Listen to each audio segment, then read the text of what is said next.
بندگی جزوی ہے. نمازیں ہم پڑھ رہے ہیں، روزے ہم رکھ رہے ہیں، مسجدیں عالی شان بنائی ہیں، مدرسے بھی بہت بڑے بڑے بن گئے ہیں، واقعتاً اس میں کوئی شک نہیں. لیکن سوال یہ ہے کہ اوپر جو چھت ہے وہ تو کافرانہ ہے، قانون تو اللہ کا نہیں ہے، کتاب و سنت کے احکام تو نافذ نہیں ہے. ہاں نماز ہے، روزہ ہے، حج ہے، زکوٰۃ ہے. تو نماز اور روزہ تو ہندوستان میں بھی ہو رہا ہے.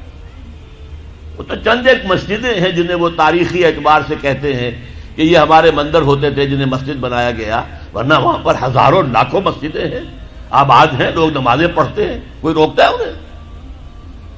ہم نے یہ ملک بنایا تھا کہ یہاں اسلام کا نظام قائم کریں گے. نماز تو آپ امریکہ میں جا کر پڑھیے، امریکہ کو کوئی اعتراض ہی نہیں. You have come here, you have purchased synagogues and churches and you have turned them into mosques. ہم نے کوئی اعتراض نہیں کیا. تم نے چرچ خریدے، تم نے سینیگوگز خرید لیے جو یہودیوں کی عبادت گاہیں ہوتی ہیں، اور انہیں مسجد بنا لیا. ہم نے کوئی اعتراض نہیں کیا. We never objected. لیکن تم کہو کہ اسلام کا نظام ہم قائم کریں گے، نہیں کرنے دیں گے تمہیں کبھی بھی. تم چاہو کہ تم اسلام کا معاشی نظام قائم کرو، کبھی اجازت نہیں دیں گے. تم چاہو کہ اسلام کی معاشرتی اقدار کو تم قائم کرو، کبھی نہیں کرنے دیں گے. یہ ہے اس وقت جو ہمارے ساتھ پیش آ رہا ہے معاملہ. پورا مغرب اس پر اڑا ہوا ہے. اسلامی نظام کہیں نہیں آنے دیں گے. ہاں نمازیں پڑھو، ہمیں کوئی اعتراض نہیں. روزے رکھو، تم روزے 30 کی بجائے 100 رکھو، ہمارا کیا لیتے ہو؟ تمہاری کمزوری ہو جائے گی. ہم تو تمہیں لیبر اسی وقت دیں گے جب پورے 8 گھنٹے کام کرو گے ڈٹ کر، اس میں کوئی رعایت نہیں کریں گے تمہارے ساتھ. بہرحال سوال یہ ہے کہ میں کیا کروں، کوئی راستہ ہے؟ دیکھیے کنویں میں، اب آج کل تو وہ کنویں اس طرح کے ہیں نہیں، دیہات میں تو ہے. کنویں میں کتا گر گیا، بلی گر گئی، مردار ہے کنویں کے اندر، کنویں کا پانی حرام ہو گیا، نجس ہو گیا. لیکن آخر کو راستہ تو ہے نا بھائی. اتنا پہلے تو اس کتے کو یا اس بلی کی لاش کو نکال کے باہر پھینکو، اور پھر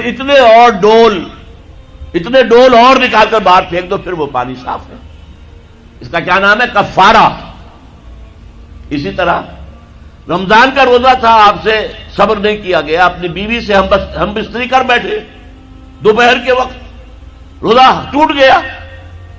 اب کیا ہے اس کی گناہ کی کوئی بدل بھی ہے؟ ہاں ہے. 60 روزے رکھو اب متواتر پے بپے، 60 روزے، تب کفارہ ہوگا اس گناہ کا. تم نے فرض روزہ توڑ دیا. ہاں اگر نفلی روزہ تھا تو توڑ دیا تو صرف اس کی قضا دینی ہوگی بس. فرض روزہ اسے توڑ دیا ہے تو اس کے لیے تو 2 مہینے کے 60 روزے پے بپے رکھنے پڑے.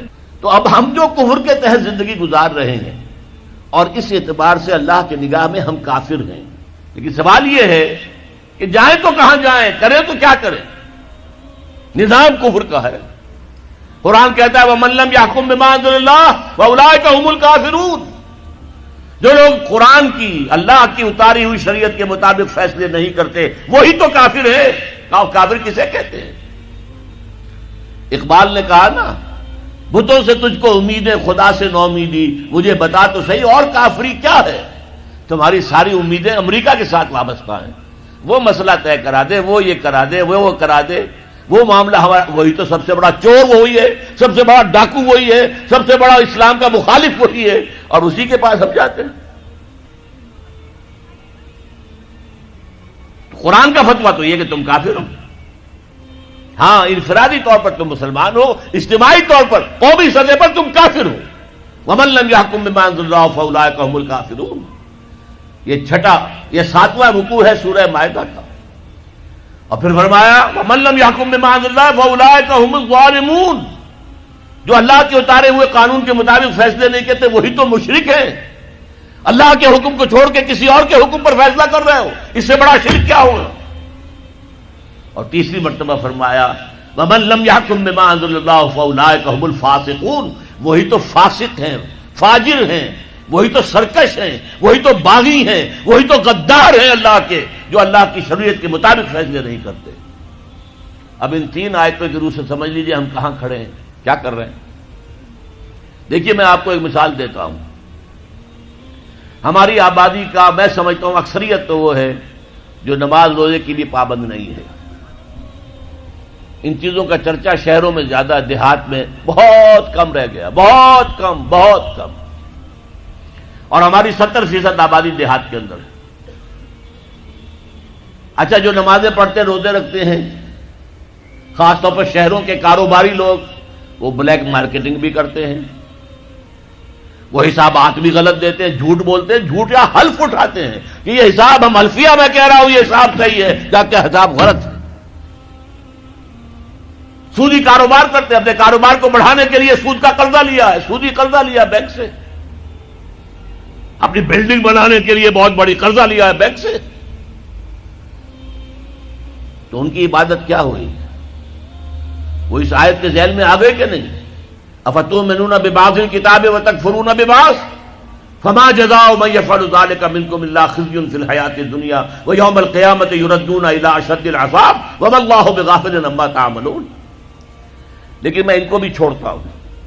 فرض کیجئے ایک شخص ہے، نماز پڑھتا ہے پوری 5 وقتہ مسجد میں، رمضان کے روزے رکھتا ہے، اور بھی اللہ توفیق دیتا ہے ایام 20 کے روزے رکھ لیتا ہے، یا ہفتے میں 2 روزے رکھتا ہے، سوموار کے اور جمعرات کے وغیرہ، زکوٰۃ دیتا ہے، کاروبار بھی سارے حلال کر رہا ہے، حرام نہیں کر رہا، سود میں بھی براہ راست ملوث نہیں ہے، نہ پیسہ سود پہ اوپر بینک میں رکھ کر سود کھایا، نہ سود پر قرضہ لے کر کوئی اپنا کاروبار بڑھایا، نہ کوئی اپنا کارخانہ لگایا، نہ کوئی اپنے بلڈنگ اونچی بنائی. پردہ بھی اس نے اپنے گھر میں بالکل شرعی نافذ کر دیا. وہ اس پورے اسلام پر کاربند ہے جس میں وہ کاربند ہو سکتا ہے اس وقت، لیکن وہ اس قوم کا فرد ہے جو قوم اللہ کے فتوے کے مطابق کافر قوم ہے، جو اللہ کے فتوے کے مطابق مشرک قوم ہے، جو اللہ کے فیصلے کے مطابق فاسق و فاجر قوم ہے. قوم کے فرد تو ہم اسی کے ہیں.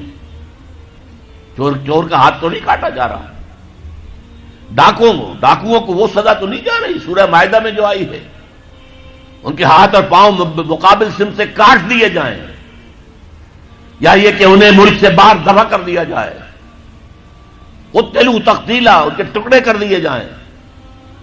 ڈاکوؤں کو کوئی سزا ملتی ہے ایسے؟ اول تو پکڑنے کا کیا سوال، پکڑ گئے تو رشوتیں دے کر چھوٹ جائیں گے. یہاں تو عدل بھی جو ہے خریدا جا سکتا ہے بڑے آرام سے، اور نہیں تو 4-6 مہینے جیل میں رہ لیں گے. وہاں بھی ان کا بڑا راج ہوتا ہے. جو ڈاکو ہوں ان کی تو ہیبت ہوتی ہے، جیل کے صدری خود ان سے ڈرتے ہیں، ساری چیزیں حرام ان کے پاس وہاں بھی پہنچتی ہیں، جیل کے اندر نکل آئیں گے. اللہ اللہ خیر صلی اللہ. کہیں شرعی سزا دی گئی کسی ڈاکو کو؟ یہاں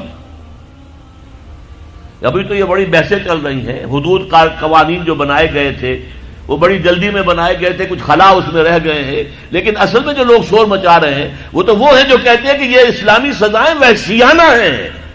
بے نظیر بھٹو کا کہنا ہے یہ وحشیانہ سزائیں ہیں، اللہ کی دی ہوئی سزائیں وحشیانہ ہیں. معاذ اللہ ثم معاذ اللہ ثم معاذ اللہ کلمہ کفر ہے.